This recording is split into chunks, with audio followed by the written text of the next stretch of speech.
विजयदशमी के पावन अवसर पर सेक्टर 37 में इस्कॉन मंदिर ने अपने नव पुनर्निर्मित मंदिर में श्री श्री राधा गोविंद देव और सीता राम लक्ष्मण हनुमान जी के नए विग्रहों की दूसरी वर्षगांठ मनाई।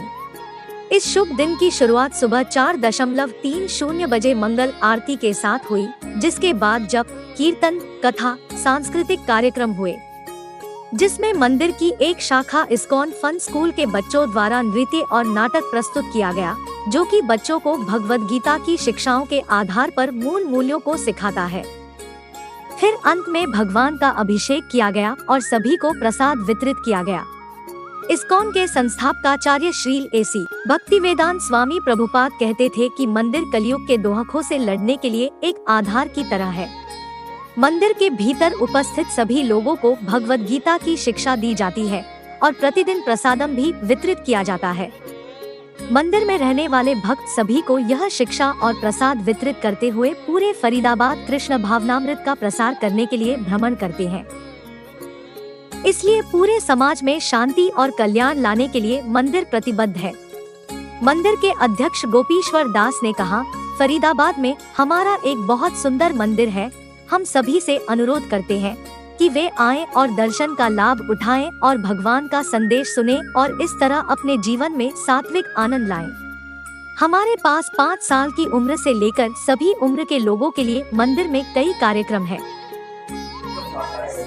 नमस्कार फरीदाबाद, आज हम सेक्टर 37 इस्कॉन मंदिर में पहुंचे हैं, जहां मंदिर का सेकेंड जो है एनिवर्सरी प्राकट्य दिवस है श्री श्री राधा गोविंद जी का।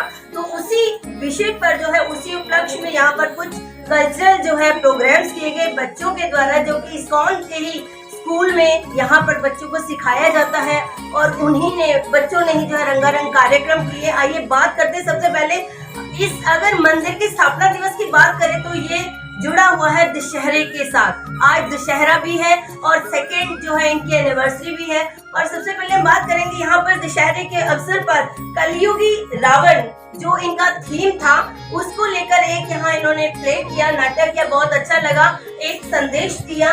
तो ये बात करते हैं यहाँ पर कलयुगी रावण से। यहाँ पर सबसे पहले हम रावण से ही मिलते हैं। नमस्कार, क्या शुभ नाम है बेटा आपका? चैतन्य जी, आप आज किस स्वरूप में खड़े हैं? कलयुगी रावण। कलयुगी रावण, जो रावण है और कलयुगी है, क्या कहना चाहेंगे इसके विषय में आप?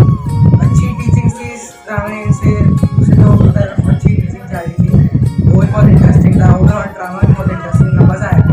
मतलब ओवरऑल मजा आया। इससे पहले आप ड्रामा जो है और कहीं अपने स्कूल लेवल पे कौन सी स्कूल में और कौन सी क्लास में पढ़ते हैं?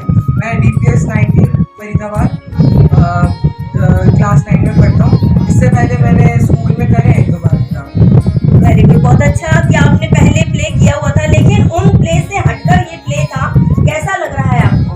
बहुत अच्छा, अलग लग रहा है। तो चलिए, आपके यहाँ पर भाई जो है वो भी हमने देखा प्ले में कि कुंभकर्ण जो है वो भी यहाँ पे आपके साथ ही थे। नमस्कार, सर्वप्रिय भारत चैनल में आपका स्वागत है। क्या कहना चाहेंगे इस प्ले के बारे में आप? हरे कृष्णा। आज हमने इस्कॉन फरीदाबाद की सेकेंड एनिवर्सरी के उपलक्ष्य में कलयुगी रावण का ड्रामा किया, जिसमें हम मेनली कलयुग में जो धर्म के 4 स्तंभ हैं उनको डिपिक्ट करना चाह रहे थे कि कैसे कलयुग की रावण भी जब कलयुग में आता तो वो कितना एस्टॉनिश हो जाता है कि जो चीज़ें कलयुग में भी नहीं थी, वो अब जो त्रेता युग में भी नहीं थी, वो चीज़ें अब कलयुग में भी और ज़्यादा बड़े लेवल पर लोगों को हानि पहुँचा रही है, धर्म की हानि कर रही है। कैसा लग रहा है आपको कुंभकर्ण के रोल में यहाँ पर इस मंदिर के प्रांगण में प्ले करके? रोल इम्पोर्टेंट नहीं है, हमें श्रील प्रभुपाद की सेवा करने को मिला, दैट इज इम्पोर्टेंट। बहुत अच्छा कि आपने श्रील प्रभुपाद जी की जो है शिक्षाओं को जो है अहम जो है उनकी महत्ता जो है दर्शाई। हरे कृष्णा।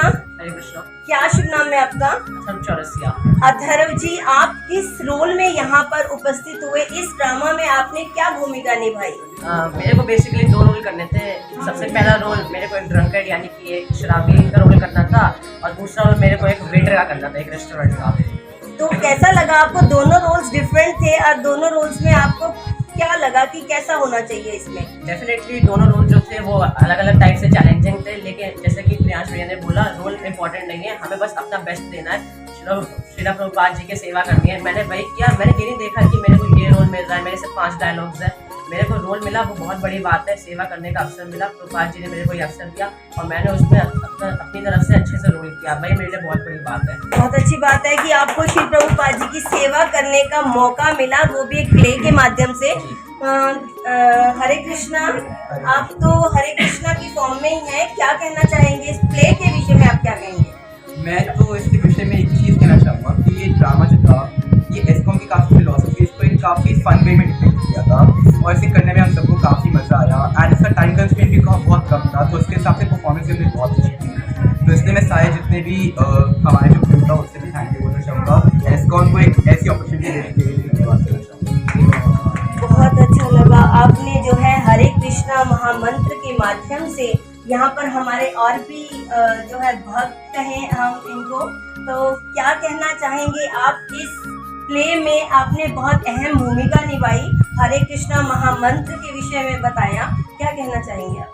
हमने जैसे प्ले के माध्यम से डिपेक्ट करा कि जरूर कलयुग में सब सारे जो धर्म के तारों स्तंभ है टूट चुके हैं, पर अभी भी होप नहीं हार सकते क्योंकि प्रभुपाद की मूवमेंट अभी भी शुरू है and it will continue in कलयुग। तो पूरे कलयुग में प्रभुपाद की शरण के थ्रू ही हम भगवान के थ्रू भगवान को पहुंच सकते हैं, इसलिए डिपेक्ट करना चाहता हूँ। बहुत अच्छी बात है कि श्री प्रभुपाद जी ने जिस मुहिम को शुरुआत की थी, आज बच्चों ने उस मुहिम को एक प्ले के माध्यम से यहाँ पे प्रस्तुति दी। हमारे साथ यहाँ पे माता जी भी हैं। माता जी, आपने इन बच्चों को प्ले जो है करवाया, हम अभी देख रहे थे, सुन रहे थे, तो क्या कहना चाहेंगे? कहना ये चाहूँगी कि जो ये बच्चे हैं ना, ये बहुत फॉर्चुनेट सोल्स हैं। ऑलरेडी लोग बच्चे स्कूल जाते हैं, कॉलेज जाते हैं, लेकिन ये जो बच्चे जुड़े हुए हैं प्रभुपाद की मूवमेंट में, इस्कॉन आते हैं और ISKCON school of culture and values जो कि बच्चों के लिए स्पेशल क्लासेस होती हैं, इस्कॉन यूथ फोरम जो यूथ के लिए एक स्पेशल ग्रुप है जिसके सारे बच्चे मेंबर्स हैं जिन्होंने ये ड्रामा किया, इस्कॉन गर्ल्स फोरम जो गर्ल्स की क्लासेस कंडक्ट करता है। तो इन सभी क्लासेस के माध्यम से इस्कॉन जो एक स्पिरिचुअलिटी का संदेश पूरे समाज तक पहुंचाना चाह रहा है। एक टीचर होते हुए मैं उसकी बहुत कायल हूँ, क्योंकि इतने साल 20-25 साल से मैंने अपना सब्जेक्ट पढ़ाया है स्कूल्स में, कॉलेजेस में, लेकिन वो सब पढ़ाने से कभी इतनी सेटिस्फैक्शन या तसल्ली कभी नहीं है जब जितना ये जो स्पिरिचुअलिटी का संदेश है बच्चों के अंदर मॉरल, एथिकल एंड स्पिरिचुअल जो वैल्यूज़ का इंटरप्रिटेशन है, उससे जो हमें सेटिस्फैक्शन मिलती है उसका कोई मुकाबला नहीं है। ऐसे ही हम आत्मा हैं, जब हम आत्मा के स्वरूप को अपनी रिकॉग्नाइज करते हैं, असली सेटिस्फैक्शन और खुशी हमें तभी मिल सकती है। हरे कृष्णा, हमारे साथ यहाँ पे मंदिर के जो फाउंडर हैं माता जी हैं। माता जी, आपको सबसे पहले श्री श्री राधा गोविंद जी के सेकंड प्राकट्योत्सव दिवस की जो बहुत बहुत शुभकामनाएं। सर्वप्रिय भारत की तरफ से आपका, सर्वप्रिय भारत चैनल में आपका स्वागत है, क्या कहना चाहिए इसके विषय में आप?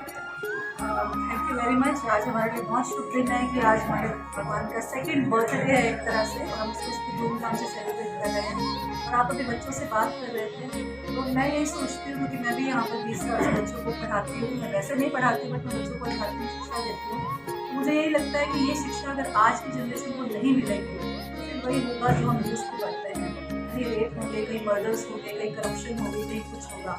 तो आज के डेट में एजुकेशन बहुत ज़रूरी है, क्योंकि बच्चे कोमल दाल की तरह हैं, जिस डायरेक्शन में हम वोट देंगे वो वैसे ही हो जाएंगे।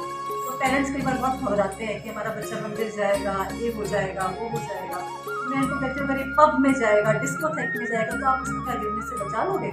उसके बजाय आपका बच्चा अगर मंदिर आ रहा है तो अच्छे वैल्यूज़ ले रहा है, अच्छे कल्चर की तरफ आगे बढ़ रहा है, अपनी संस्कृति को बचाएगा और आपकी भी बुढ़ापे की सेवा करेगा। तो बचपन से हम बच्चों को ये एजुकेशन देने की कोशिश करते हैं। उसका आज ये रूप है कि इसके बच्चे जुड़े हुए हैं, उनके पेरेंट्स भी बहुत खुश हैं और ये बच्चे भी बहुत खुश हैं। हमारा प्रयास ये है कि इसके माध्यम से हम ये एजुकेशन आगे दें। माता जी, एक सवाल है, बहुत लोगों की ये धारणा कहीं या गलत धारणा है कि लोगों का मानना ये है, अभी मैं कल भी एक वृंदावन से थे, उनका मिली, उनको जैसे परिचय दिया कि इस्कॉन में बहुत अच्छे कार्य कहते नहीं, इस्कॉन तो जो है अगर वहाँ पे कोई चला जाता है तो उसको वो अपने उसमें हिप्नोटाइज कर देते हैं, बच्चों की शादी नहीं होने देते। इसके बारे में आप क्या कहेंगे? लेकिन हम सब मैरिड है।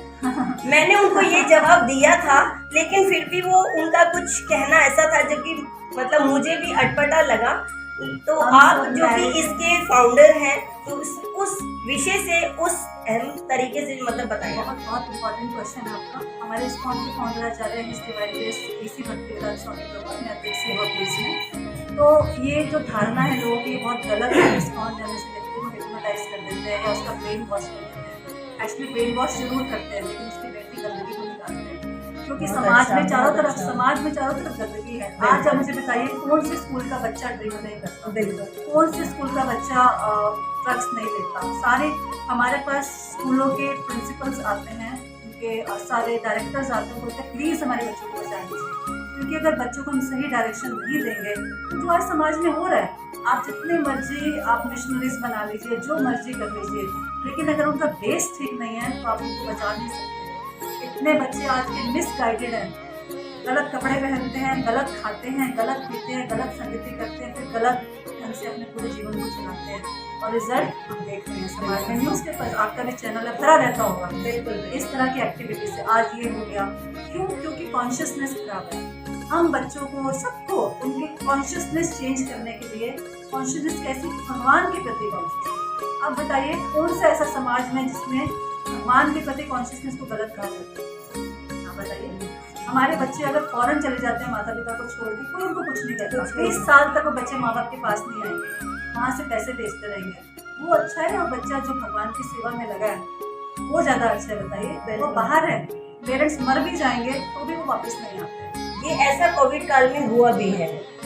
तो आपके कहने का अभिप्राय ये है कि जो बहुत अच्छा संदेश मिला हमें, हम अपने चैनल के माध्यम से अपने दर्शकों को ये बताना चाहेंगे, और जिन लोगों की ये गलत सोच है कि इस्कॉन में अगर कोई एक बार चला जाता है तो वो दोबारा लौट कर वापिस नहीं आता, ऐसा कहना बिल्कुल सरासर गलत है। हम लोग जो मैं मैरिड हूँ, हमारे इतने मैरिड कपल्स हैं, सबके बच्चे भी हैं। ये जो बच्चे आप देख रहे हो, ये हमारे डिवोटीज के बच्चे हैं, और ये बचपन से इसी मार्केट में पड़े बड़े हुए हैं। ये कॉलेज भी जा रहे हैं, इंजीनियरिंग कर रहे हैं, IAS कर रहे हैं, डॉक्टर बन रहे हैं, सब कुछ कर रहे हैं। ये सिर्फ कुछ मनोधारणा है कि ऐसा कुछ हो जाता है। मैं तो कहती हूँ कि इस्कॉन में आने से बच्चे बाहर की गंदगी से बच जाते हैं। बिल्कुल बिल्कुल, बहुत अच्छा लगा, बहुत अच्छा आपने इसका हमें उत्तर दिया, दर्शकों को बताया कि इससे जो है, जो वो मार्ग पर चलने वाले बच्चे होते हैं उनको सदमार्ग पर लाने का एक जरिया है, एक आध्यात्मिक जो है आप वो शिक्षा देते हैं। कृष्ण भगवान जी के सखा है। हरे कृष्णा हरे हरि बोल हरि बोल। कैसा लग रहा है आपको? बहुत अच्छा लग रहा है, बहुत ही सुकून मिल रहा है डांस करके, और कृष्ण जी से एकदम कनेक्टिविटी फील हो रही है। तो आपको ऐसा लग रहा है कि आप कृष्ण जी के बिल्कुल साथ है, साथ ही है, यहाँ खड़े भी हैं, और इंटरनली अगर कहा जाए कि आप उनके साथ खड़े हैं तो वो भी कोई गलत नहीं होगा। यहाँ तो स्वरूप में ही है कृष्ण भगवान श्री जो है गोविंद जी। इस्कॉन टेम्पल में तो श्री राधा गोविंद जी हैं, तो मैं गोविंद जी के नाम से ही आपको पुकारूंगी। तो हरे कृष्णा, कैसा लग रहा है आपको? गोविंद की पूरे स्वरूप में आप खड़े हैं, तो बहुत अच्छा लग रहा है कि श्री राधा गोविंद जी की कृपा से, ईश्वर की कृपा से हमें ये अपॉर्चुनिटी मिली कि हम एक डांस और उनकी सेवा में ये डांस रिप्रेजेंट कर पाए, हम उन्हें रिप्रेजेंट कर पाए। बहुत ही अच्छा लग रहा है मन को। तो देखा आपने दर्शकों, कृष्ण भगवान श्री राधा गोविंद जी के यहाँ पे गोविंद जी के साथ राधा ना हो तो वो कृष्ण अधूरे हैं। तो यहाँ पे हमारी राधा रानी भी हैं। हरे कृष्णा, क्या कहना चाहेंगे आप? मुझे बहुत खुशी हो रही है कि मुझे ये सेवा करने का अवसर मिला है। अगर आपसे ये कहा जाए कि इस नृत्य में आपने कितना समय लिया अपने सीखने का, तो कितने टाइम में आप इस नृत्य को सीख पाए? सिर्फ 2 दिन। अरे वाह, बहुत अच्छा। 2 दिन में ही आपने इतनी अच्छी प्रेजेंटेशन दे दी, और अगर आपको पूरा टाइम दिया जाए तो आपके गोप और आपकी सखियाँ जो है वो तो और धमाल मचा देंगी।